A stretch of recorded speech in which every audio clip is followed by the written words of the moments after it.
They said she was foolish for believing in promises, but under that mango tree, love was not just a word, it was a vow that time itself could not break.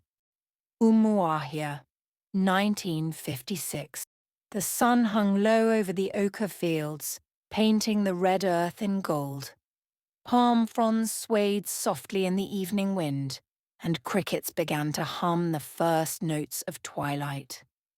Under the great mango tree, the oldest tree in the village, sat Ngozi, a 20-year-old woman with skin the color of bronze dust and eyes that carried both mischief and innocence. She wore a faded yellow blouse and a lilac wrapper tied neatly around her waist. Her hair was braided in tiny rows glinting with cowries that chimed when she turned her head. Beside her sat Obina, 26, lean and strong, with arms hardened from years of farm work. His shirt was torn at the shoulder, but his smile, that easy, boyish grin, could melt the hardest heart. The mango tree was their place, their small universe where the rest of the world faded away. "Obina," Ngozi said, running her fingers through the red soil. "You've been quiet. You've hardly eaten your roasted corn. What are you thinking about?" He exhaled deeply. "A letter came from Lagos. My uncle says there's work for me at the docks." Her hands froze mid-motion. "You mean you're leaving?" He looked at her, guilt clouding his brown eyes. "Only for a year. I need to earn something. We can't keep living on promises. If I go, I'll return and marry you properly." Ngozi tried to smile, but her lips trembled. "A year is a long time, Obina. What if—" He placed a finger on her lips. "Don't finish that thought. 1 year. Not a day more. I'll come back for you right here, under this mango tree." The wind grew soft, carrying the scent of ripening mangoes. The golden light filtered through the leaves, wrapping them in a tender glow. Obina reached for his neck and pulled off a thin brass necklace, the only thing his late father left him.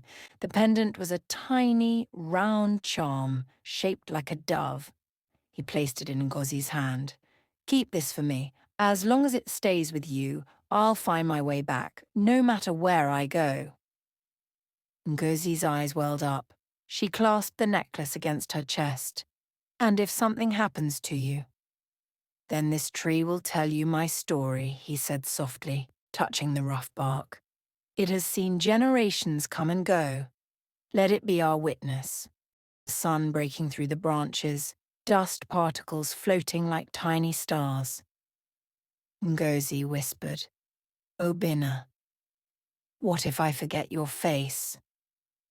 He smiled and cupped her cheek. "Then remember my voice. It's the sound of home." That evening, the entire village gathered by the dusty road where the truck would pass. Obina carried a small brown bag, his Bible tucked under one arm.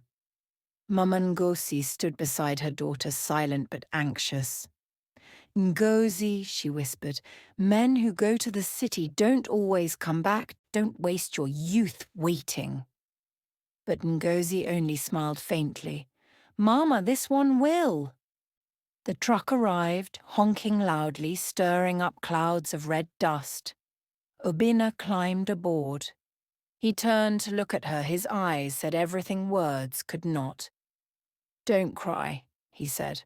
"Next time I return, I'll come with pride, not poverty." "I'll be here," Ngozi replied. "Under our tree." As the truck rattled away, she ran after it, waving until it vanished over the bend. Then she stopped, dust swirling around her feet, her wrapper clinging to her legs. She touched the necklace around her neck, whispering through tears, "I'll wait, Obina, even if it takes a lifetime." Her face tear-streaked, yet radiant, as the breeze carries her words through the rustling mango leaves. From that day, the mango tree became her altar of hope. Each morning she would sweep around its base, sing softly, and look down the road, as if expecting him to appear any minute. Children would giggle and point. Auntie Ngozi, are you still waiting for your city husband? She'd smile gently. When love promises, it keeps its word. Sometimes she'd sit there at sunset, talking to the wind as though Obina could hear her across the miles. I hope you're eating well, my love. I hope Lagos is kind to you. Her mother would shake her head from the veranda. The heart that waits too long begins to forget how to live. But Ngozi wasn't listening. She was waiting not just with her body, but with her soul. The first few months after Obina's departure felt like an endless dawn full of light, full of promise. Every 3 weeks, Ngozi would walk to the post office in Umuahia town, her bare feet tracing the same dusty path. Her heart would pound whenever the postmaster, a tall man with broken spectacles, sorted through the letters. Ah, Auntie Ngozi, Obina ageno, he'd tease. Each envelope smelled faintly of engine oil and sea salt, the scent of Lagos. The handwriting was crooked, but full of life. My dearest Ngozi, Lagos is not as beautiful as your smile, but it's full of dreams. I'm working at the docks now, carrying heavy loads, saving every naira. When I close my eyes at night, I see the mango tree and you beneath it. Wait for me. Just one more harvest season and I'll return. Ngozi would clutch each letter to her chest before running home. She'd read them under the mango tree until the words sank into her heart. Sometimes she'd respond with her own trembling handwriting. My love, the tree still bears fruit. The children still climb its branches and I still sweep its roots each morning. Mama says I'm foolish to wait, but I know the sky still carries your name. Her letters always ended with, under the mango tree I'll be waiting. 1 month passed, then 2, then 6. The postmaster would shake his head each week. Nothing for you today, Ngozi. Maybe next time. At first she smiled. He's busy. Lagos is big. But as the seasons changed, even her smile began to fade. Still, every morning she swept under the mango tree, clearing fallen leaves as though clearing away doubt. Every evening she lit a small oil lamp beneath the tree, whispering his name into the dark. The villagers began to talk. At the well, women murmured behind her back, that girl still waits for that boy from Lagos. They say he's found another woman there. Lagos boys forget fast. Ngozi would turn to them with quiet dignity. He's not like that, she said, her voice steady though her eyes glistened. Obina is not like that. Even when they laughed, she only smiled faintly. Love, she believed, didn't argue, it endured. Mama Ngozi watched her daughter from the veranda, her face lined with years of worry and wisdom. She was a strong woman, one who had seen war, famine, and heartbreak, and knew the weight of waiting. One evening, as Ngozi returned from the mango tree clutching an old letter, Mama called out gently, "My daughter, come sit." Ngozi sat by her mother's side, the scent of palm oil and smoked fish wafting from the cooking pot. Mama placed her wrinkled hand over her daughter's. Ngozi, the heart that waits too long begins to rot. Even the tree sheds its fruit when the time is right. You cannot keep holding on to wind. Ngozi looked away, her voice trembling.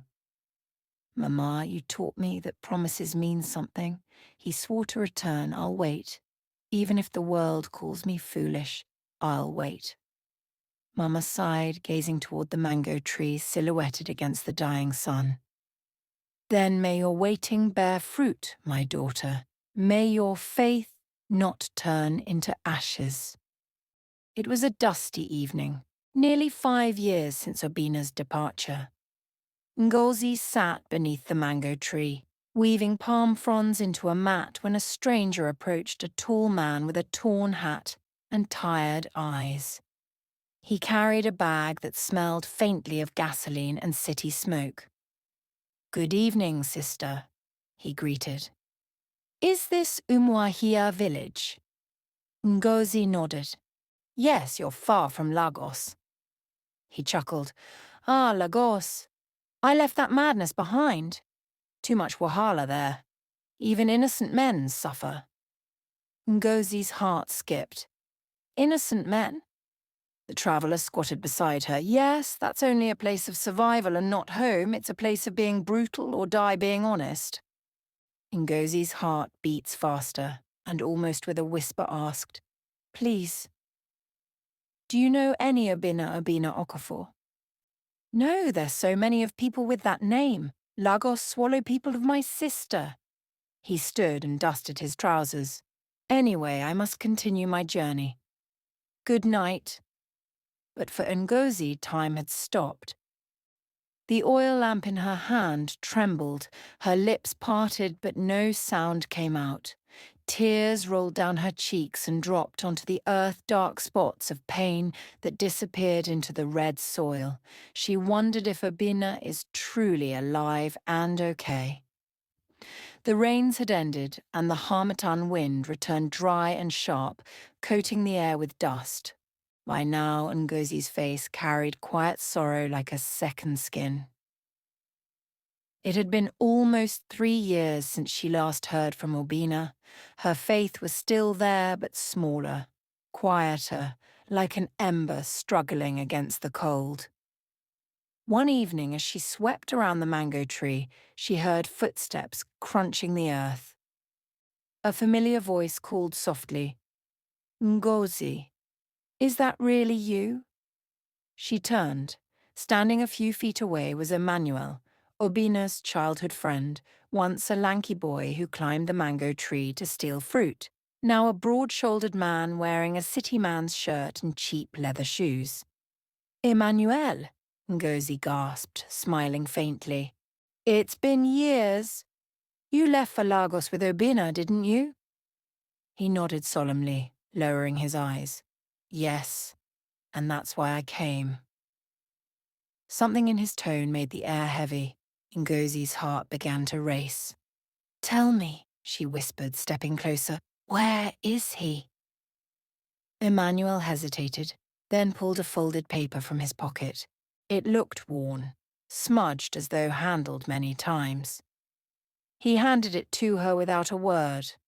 Ngozi's trembling fingers opened it. Her eyes scanned the messy handwriting, the name, Obina Okafor, at the top. The ink running where water had touched it. "Obina died in Lagos," Emmanuel said, his voice heavy with fake grief. "There was a fire at the docks." "He didn't make it. I buried him myself." Ngozi's breath caught. The ground seemed to tilt beneath her. The world blurred. "No," she whispered. "No, he can't be dead. He promised." Emmanuel stepped forward and caught her as her knees gave way. "Ngozi, I'm sorry. I know how much you loved him. I came because I couldn't bear to see you waiting for a ghost." She clutched the letter, sobbing uncontrollably. The mango tree rustled above her, the wind crying with her.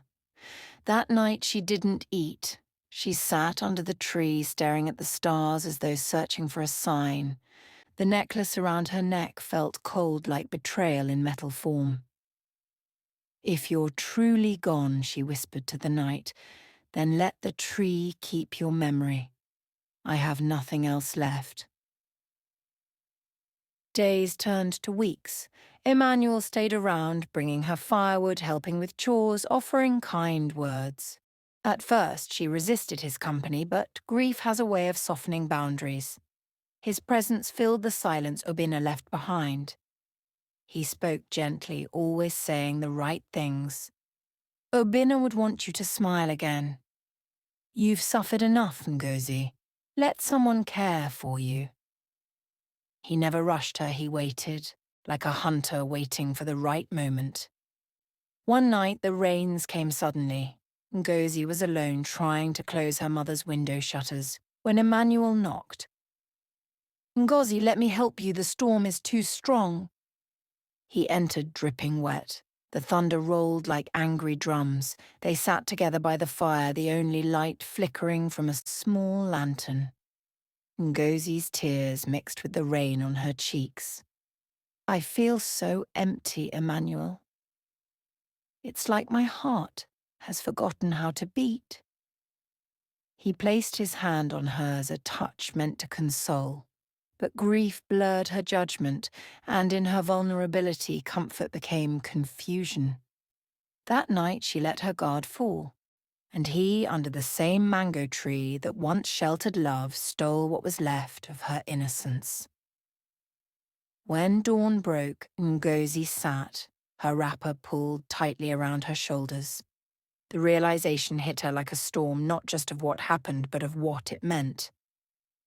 She felt violated, betrayed twice, once by fate, and once by a man who pretended to be a friend. When she confronted him the next day, Emmanuel looked away.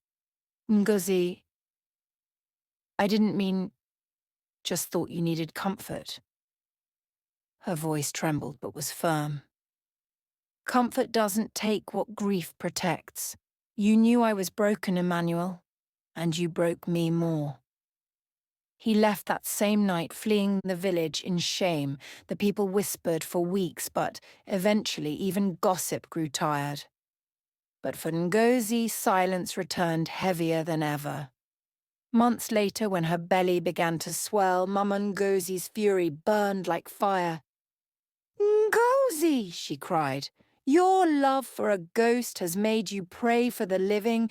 You gave your heart to the dead and your body to deceit. Ngozi could not lift her head. Tears rolled down her cheeks like rain. Mama, I didn't choose this. I was weak. I was broken. Mama turned away, clutching her wrapper. The world will not listen to your pain, my daughter.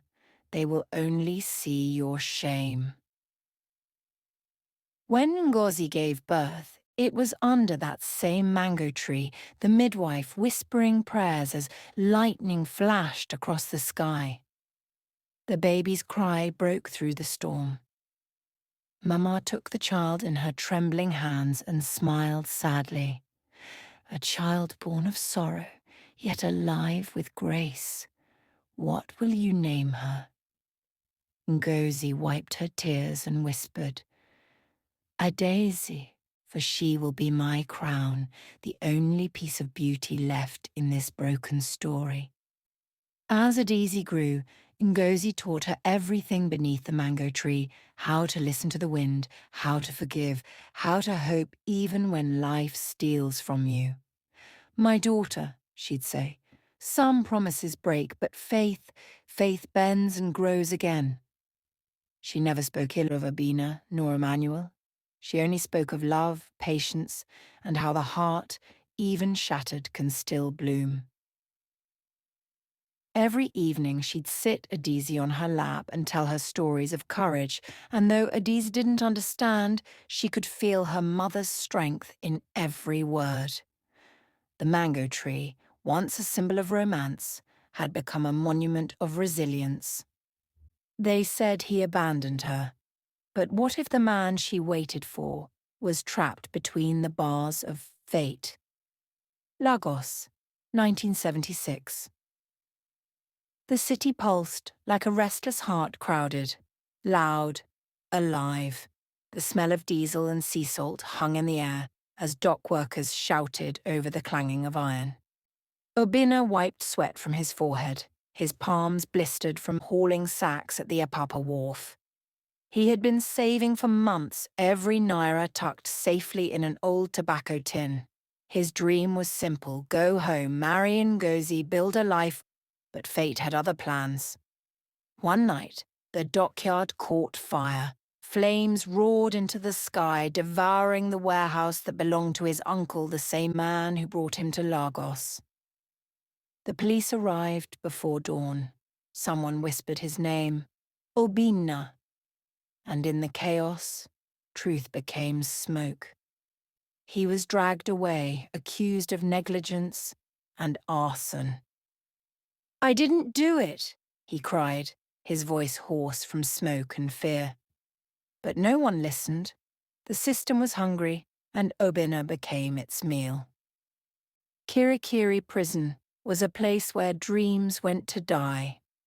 Days blurred into months, months into years. The walls sweated despair. The corridors smelled of rust and regret. Obina kept one thing with him, a folded, worn-out photograph of the mango tree, which he had drawn by hand the night before he left Umuahia. He whispered to it in the dark, "Ngozi, I'm coming back for you, even if it takes forever." Letters he wrote were never sent. Guards mocked him. "You think the world waits for you outside? Lagos forgets fast." He served 15 years. 15 years of dust, silence, and broken faith. When he was finally released, the world outside had changed. His uncle had died. His savings were gone. Even the air smelled different. Still, he walked barefoot, hungry, determined toward the only place that still had meaning. It took him 3 days to reach Umuahia. The red earth road that once glowed with mango leaves now seemed faded, as though the land itself had grown old. When he reached the village, children stopped playing and stared. A gaunt, grey-haired man stood before them, a stranger with eyes that looked both familiar and haunted. He asked a boy, "Do you know where Ngozi lives?" The boy frowned. "You mean late Ngozi, the woman who waited under the mango tree?" Obina's heart stuttered. "Late?" The boy nodded. "She died long ago, sir. Some say she died of heartbreak, but her daughter still lives here." Obina's legs trembled as he walked towards the small makeshift house beside the mango tree. The air was heavy with the scent of ripe fruit. The tree their trees still stood, old but strong, its roots deep in the earth like buried memories. He touched the bark, the same carvings were still there, oh, and forever. His fingers traced the letters now faded by time. His voice cracked. "You waited, and I never came." Mama Ngozi was long gone, but an elderly neighbor, Mama Chika, recognized him instantly. She gasped, "Jesus Christ, Obina Okafor, you're alive?" He nodded weakly. "Where? Where is she?" Mama Chika's eyes softened with sorrow. "She waited for you till her last breath, even when the whole village mocked her. She died 2 years after birthing her daughter. They said her heart simply gave up." Obina staggered backward, collapsing against the tree trunk. His breath came in shudders. 15 years, he whispered. 15 years they stole from me. From us. He wept not like a man, but like a child who had just learned what forever meant. As the sun dipped low, a young girl approached carrying a small basket of mangoes. She was in her early teens, graceful, her eyes bright and gentle. She looked at him curiously. "Sir, are you all right?" Obina looked up. Her face, it was Ngozi's face, reborn, the same calm eyes, the same smile. "Who are you?" he asked softly. She hesitated, then said, "My name is Adiza. My mother told me stories about this tree and about a man named Obina. She said he was her forever." The world seemed to tilt. The air left his lungs. He whispered, "Ngozi's daughter." Adiza frowned. "Do you know my mother?" Obina's voice broke. "I was her story." She studied him, the ragged clothes, the trembling hands, and something inside her understood. She dropped the basket and knelt beside him. He couldn't hold back the tears. "I didn't leave her. They took me away. She thought I forgot her, but I never stopped loving her." Adayez placed her hand over his. "Then you came back. Maybe not for her, but for me. That night, Obina sat beneath the mango tree, the same spot where he'd made his promise 3 decades earlier. Adaeze brought him food, but he barely ate. His eyes stayed fixed on the necklace he once gave to Ngozi, now hanging around Adeeze's neck. "How did you get this?" he asked. She smiled faintly. "Mama said I should wear it when I'm old enough to understand what waiting means." Tears rolled down his cheeks. Then she never stopped believing. He looked up at the stars through the mango leaves. "Ngozi, I'm home. I'm sorry I took so long." The night breeze answered softly, rustling the branches like a whisper of forgiveness. What part of the world are you listening to this heartbreaking story? Thanks for watching.